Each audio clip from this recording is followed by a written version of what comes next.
that's a long time ago. It was way back in 1951. I was teaching at Laventille Large School. I'd been there for about 6 years, and I was just waiting to get into training college.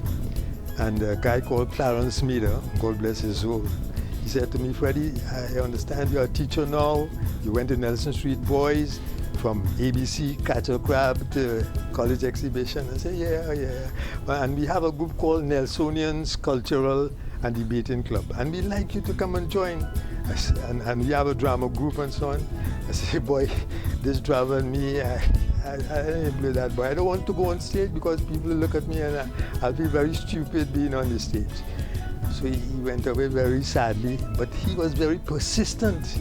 And he came back again, and I remember him coming back 3 times. And the last time he said, you know, we have debate, we have public speaking, we have drama, we have this, we have acting and so on. And then again, we have a lot of nice girls in the group. I said, well, why you didn't say that all the time? So I went home, I told my mom about it. She said, well, I think you should go, you know, because as a teacher, you should learn about public speaking and debates and all that. I didn't tell her about the nice girl parts, you know. So I went to the meeting, and strangely enough, a guy called Cecil Gray, who taught me in Standard 2 in Nelson Street Boys RFC School.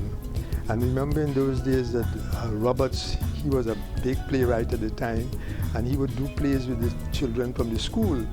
And he said, and Cecil Gray had acted as one of the women in a play called That Hospital.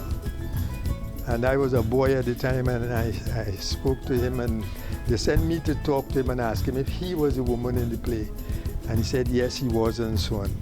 So Cecil Gray, of course, now a big man and all this sort of thing, and I'm also a big man. And he was the director of Nelsonians, strange enough. And just as I told you before, they wanted somebody to recite. And but before that, he asked us to read a play, and the whole group came around. And this was my very first day. And he said, you guy there, he couldn't remember me, of course. He said, read the part of the convict for me, please. Maybe before, probably he felt I looked like a convict, I don't know, but. And I read it. And this convict fell in love with the sheriff's wife. The sheriff, not wife, sorry, the sheriff's daughter. And I used one voice when I escaped. I used one voice when I was, you know, talking to the girl, and another voice for the sheriff and so on. And at the end of everything, he said, you were in drama before? And I said, no. He said, and how is it that you were able to change the mood and get the feelings and all this sort of thing? I said, isn't that what you're supposed to do? And he said, yes, but you'll be surprised to know how many actors in Nelsonians and in Whitehall can't do that. And he invited me that same day to join Whitehall Players. When I went to Whitehall Players, there were all these big actors like Errol Hill, Sidney Hill, Jean Sue Wing, Ronnie Williams, and all those guys at the time. And well, I read my part. They said I was good, but they said, you are very new and you'll have to wait a while. But back in Nelsonians now, it was the Arts Festival time, and in those days the Arts Festival was very competitive. They were just as popular as the Music Festival now. And thanks to Otley, a guy called Otley, who originally from Tobago, he went abroad, he studied and so on, and he was in Malaysia or one of those places, and he came back to Trinidad, and he started the whole drama festival, and that was a big thing.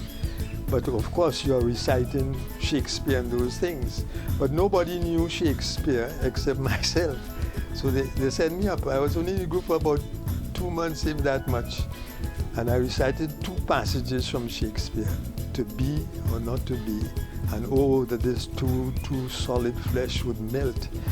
And everybody thought I won, at least the members who supported me from Nelsonians. But Mr. Hall, who was the principal of the government teachers training college, he announced the 3 persons to go up for the finals, and I was mentioned. But remember, you recited in those days with jacket and tie, a whole suit and everything, you know, completely different from now. So I was very disappointed because everybody thought I won, At the end of it, my mother and my sister, they always supported me all the time until they passed away, let us say. And at the end of it, Pa Hall, as they called him, in the training college, he came out, and remember, he's the principal of the training college, you know, and he was riding a bicycle at the time. I'm talking about 1951. So I said, "Excuse me, sir, I am the guy who recited the 2 passages from Shakespeare, and I didn't place. Can you help me?" He looked at me. He said, "Oh yes, I remember you. The problem with you is you have no voice. You have no voice at all." And he hit me right here. And I said, "How can this man say I have no voice? I teach in all these years at Laventille Archie School, a crowded place, talking loudly to the children and all that." And then I said, "But I don't take failure easily." Being the last child of 7, I don't think, because when you live in a large family, it's very competitive, you know what I mean? And I hate to fail. So the next day I went to the public library, the central library, and there was also a library near the Savannah, near the Marine. Yo, you remember that? That's good. I bought books. They could lend me only 2 books. So I bought 2 books on voice and speech, 2 books on voice and speech, 6 books on voice and speech, and I studied those books. And I had the time to, because I was just waiting to get into training college, right? And in those days you waited a long time. So I studied those books, learned to improve my voice and so on, and amazingly, about 5 years afterwards, when I was in training college now, the principal of the school, Mr. Brooks, he, of course a white principal from England, he asked who would like to represent the training college in so and so and so and so and so. Nobody, of course. All those teachers afraid to go on the stage. But I was already accustomed to the stage, having acted in 2 plays for the Arts Festival and in Whitehall Players also. So I went up and I won the competition. And the amazing thing about this is, just remember, it was in colonial days we're talking about. The judge from QRC, he said, "Ladies and gentlemen, tonight, in all my years of judging competitions, tonight is the first time I've heard a perfect recitation of a Shakespearean speech. And I have no choice but to give the representative from the Government Teachers Training College 100 out of 100. And I was amazed. I stood there and I said, "Oh my God, look at all these years of practices and so on." And my girlfriend, Nesta, who later became my wife, she was there also, and a few members of the training college. So you could imagine applause. I stood up, took my bow, and received my trophy and all that. Next day in the college, a big thing was made out of it and so on.